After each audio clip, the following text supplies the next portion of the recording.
All right, here is our lecture on the Roman Republic. There is a corresponding notes page that goes along with this if you would like to take notes on that.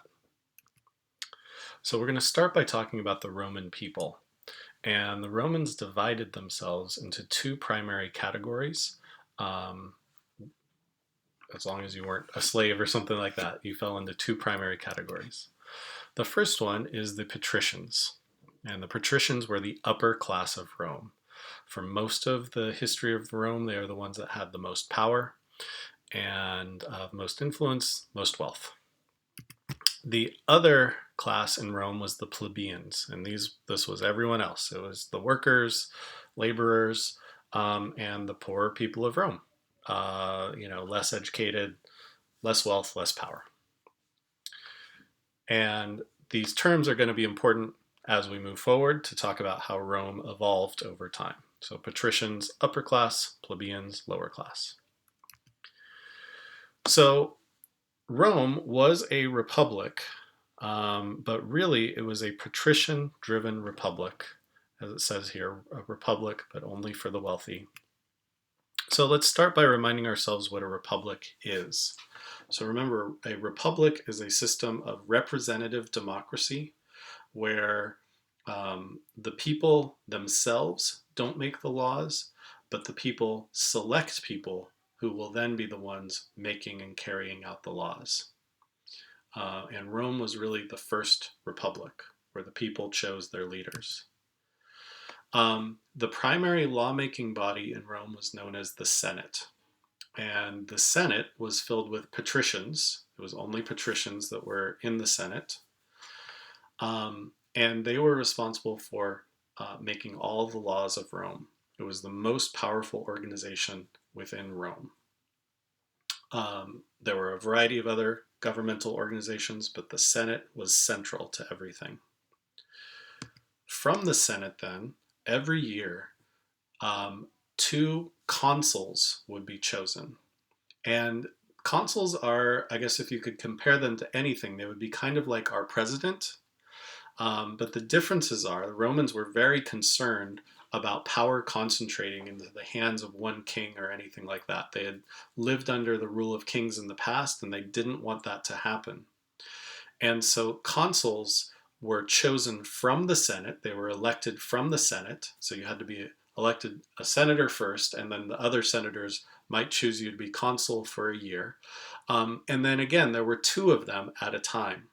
And by having two of them at a time, they tried to make sure that no one person would have that role and be able to just claim it, not leave, and become a dictator. That was the goal.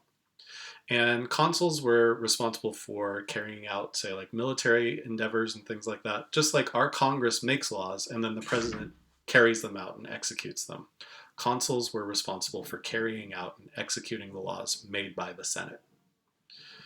Final thing here for how the Republic worked. Now, obviously, they wanted to avoid a concentration of power into a tyrannical dictator or anything like that. But Rome did have one very interesting provision in times of emergency. And in times of emergency, they would hire or choose a temporary dictator. So, times of emergency in this case might be, there's an enemy at your gates, and you need to put all of the efforts of Rome into this one thing, or else Rome will not exist anymore. So, you choose a dictator who can override the Senate for a temporary period, make all the laws, and they can make all the laws and basically get Rome through this temporary period. Um, and one of the best examples of this was a guy named Cincinnatus. And if you're wondering, the city Cincinnati is named after him. Cincinnatus was someone that had been in the military, he was well respected. And during one of these periods of crisis, the Senate asked him to come and lead Rome through this crisis as Rome was being attacked by an outside force. And he came, became dictator for a very short period of time, just like a couple weeks, maybe, something like that. And then when the emergency was over, he gave up that power and went back to his farm. And so he was seen as the model of Roman citizenship, did his duty for his country, and then gave up that power back to the Senate when asked. Just as one more reference, in America, a lot of people in the past referred to George Washington as the modern Cincinnatus because he was someone that was given ultimate authority in America. He was allowed, he became the first president. He probably could have been elected president for life, right? Been reelected and reelected and reelected, but he gave up that power after 2 terms and returned to his farm. So people referred to him in that same way. Okay, final slide here. The common people demand equality.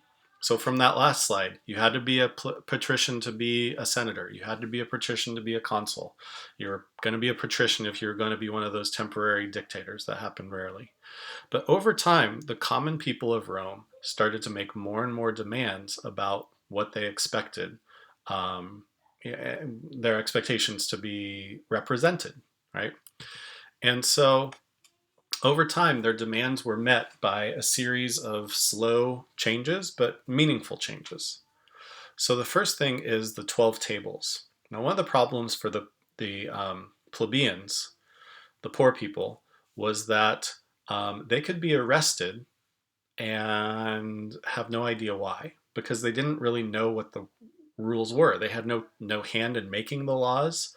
The laws weren't really, there wasn't a time of like where you could go and just find the laws somewhere, a code of laws written down somewhere.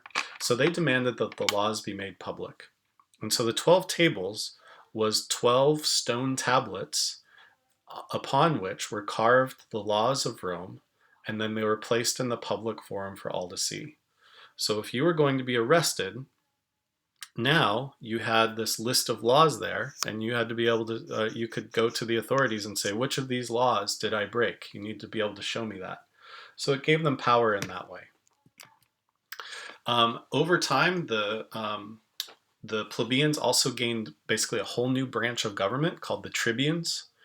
The tribunes were not lawmakers. They weren't like the Senate, who they could make their own laws, but they were representatives of the plebeians, and they had one very important power. They had the power to veto. So if the Senate made a law that the plebeians felt was not in their interest, it would be harmful to them, the tribunes could veto that law and make sure it did not go into effect. And finally, more opportunity for the plebeians. As time went on, the plebeians demanded more and more, and eventually got the right to serve in the Senate and got the right to serve as consuls as well. So really what we see happening over the entire trajectory of the Roman Republic is this slow but steady move towards greater representation, right? The Roman Republic began as a very elite thing. It was something that was there serving the Roman patricians and not really serving the interests of the plebeians, but through demands, protests, all sorts of things, the plebeians were able to gain more and more of a seat at the table, up to the point where they were, towards the end of the Republic, were more and more equal. They weren't completely equal. The patricians always held more power, but they were more equal than they had been. And that's a pretty interesting and important shift over the course of that time. That is it. And I will see you next time.